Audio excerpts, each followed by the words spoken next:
everybody. Okay, today's lesson will be pretty simple. It's not difficult. We're going to do a lesson on coordinate geometry. Okay, this is a Cartesian plane. Okay, Cartesian plane. So it's represented by two lines. Okay, over here this is a horizontal line.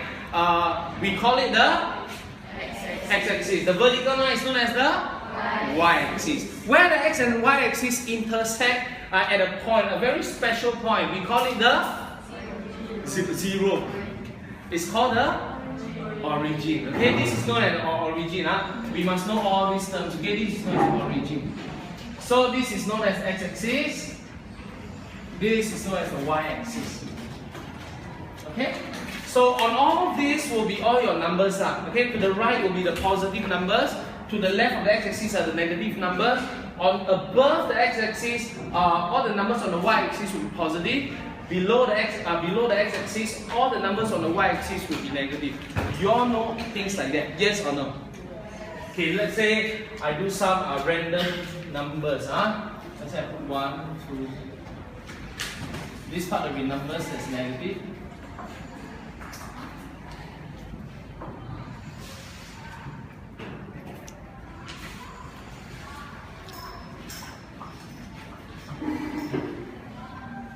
Okay, let us say I mark a point. I mark the point over here. Okay, so this point, can you tell me what is the coordinate of this point? 3, 1. What if I just put 3, 1 like this? Does this represent the coordinate of this point? No. We must always encompass it in a bracket separated by a comma. Very good.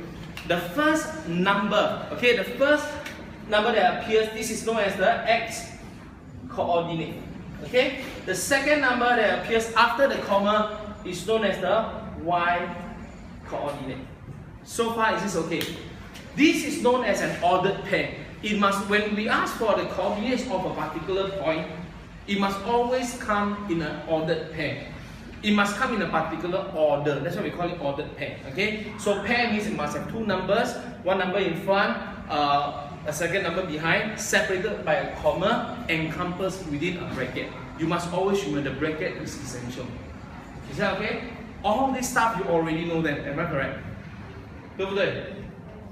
Okay, so today's lesson, right, we're going to touch on a few concepts, just a few concepts. The first one is the gradient concept. In set 1, when we first introduced the term gradient to you, can you remember how, what do you understand by the word gradient? There is a word that is quite, we use it, teachers use it very, we use it all the time to tie up the understanding of the word gradient. It's an S word. Steepness of a slope. Very good. Steepness of a, not graph, but S word. Steepness of a graph. No. Steepness of a slope. Okay? So, if a slope is horizontal, if the ground that I'm standing now on is horizontal, so the gradient will be 0. So, horizontal ground, the gradient is 0. When you come in from into the school from the main gate, okay, the main gate, you realize the car goes up a slope, right? It's upward rising slope. So when you have upward rising slope, the gradient, a slope that rises from left to right.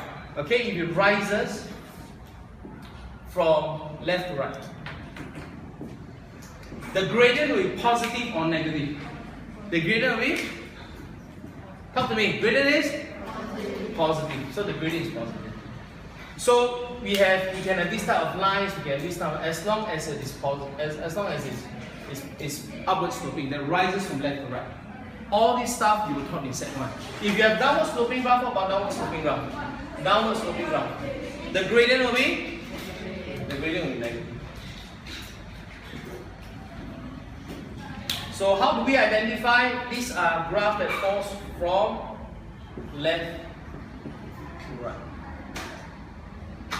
Okay? So horizontal line for horizontal line. Horizontal line. The gradient is 0. Okay, last question. What about the gradient of a vertical line? No gradient. Okay, we have no gradient. Just now somebody said another word. Infinity. Another person said? Somebody said undefined. I heard it just now. You guys said undefined, right? Okay, so which is which? Is the gradient no gradient? Is it infinite? It is undefined. Okay, it is undefined. Okay, so the gradient is undefined. So far, so good. Okay, so I give you a minute. Okay, you copy down all this. Okay, whatever you need, copy down in your notebook. This is just to help you recap everything that was taught in Sec 1. Okay. Other than recognizing that an upward sloping graph has a positive gradient, a downward sloping graph has a negative gradient, a horizontal line has 0 as gradient, a vertical line has undefined gradient. Other than that, you have also been taught how to compute the value of the gradient of a line. Am I correct?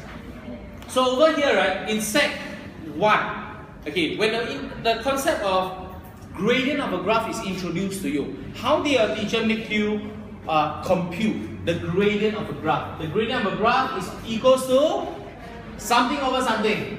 Rise over run. Very good. Oh, you're so smart. So rise over run. Am I correct, 3C? So brilliant, right? So rise. Okay, let's take a look at this line that I just sketched on the graph. This is the graph of the line AB. Okay, this is the line AB. If I were to ask you, what is the rise? If I want to calculate the gradient of the line AB, okay, the gradient of the line AB. So sometimes we write it this way, or we write M. We use the alphabet M to denote gradient. You all know that, right? So gradient of the line AB will be what? Can you tell me what's the rise? The rise is? Okay, what is the rise? Come on, compute. What is this? 3, right? So the rise is 3. What is my run? Everybody, what is my run? My run is 4 units. So it's 3 over 4. Is this simple? Okay, this was taught in Set 1, the rise over run concept. Right, rise over run concept. So the rise is a vertical change, which is 3. The run refers to your horizontal change. You all know why rise, right? That's vertical, like you rise, you climb up, rise. Run, you run on horizontal ground, assuming everybody runs horizontal ground. So run, rise over run. Vertical change over horizontal change. So this is 3 over 4. So instead of saying rise over run, right, I just mentioned to you, this is actually your vertical change over your horizontal change. So your vertical change is actually what you change. The triangle represents means change. Change in your y over your run. Your run is actually your change. This is a symbol for change. Change over in your x. So far, okay? Okay. In Sec 3, right, what we need to do is we need to generalize this now. We need to generalize this. So instead of just working with numbers, okay, what if we generalize this? Instead of finding out, instead of having the coordinate 5, 4, what if I let this be x1, y1? I let the coordinate of point A be x2, y2. Okay? So over here, if this is x1, y1, this is x2, y2, can you tell me what is my change in algebraic form? This will be what? Can you tell me what is this? y1 minus y2. And is everybody with me? The vertical change is your y1 minus y2. Why? Because this is your y1, this is your y2. Right? Yes? Can you all see it? Now you see it? Now you see, okay. Okay, why not you help me? I label this point, I label this point C. In terms of x and y, okay, if I don't have all these coordinates, I remove all these coordinates. Based on what you see here, this is x2, right? Agree with me? This is x1. Agree? This coordinate here is y2. This coordinate here must be y1. So far, so good? Yes? So the coordinate of point C must be what? Can you give me a coordinate of point C? x1, y2. Correct? Because you see, if this x1 means this point must be x1. y1 means this must be y1. If this is x2, this is x2, this is y2, this must be y2. Are you with me? So the coordinate of point C must be x1, y2. So if I will ask you what is my rise in this case, we are talking about the vertical change. It's y1 minus y2. Are you with me?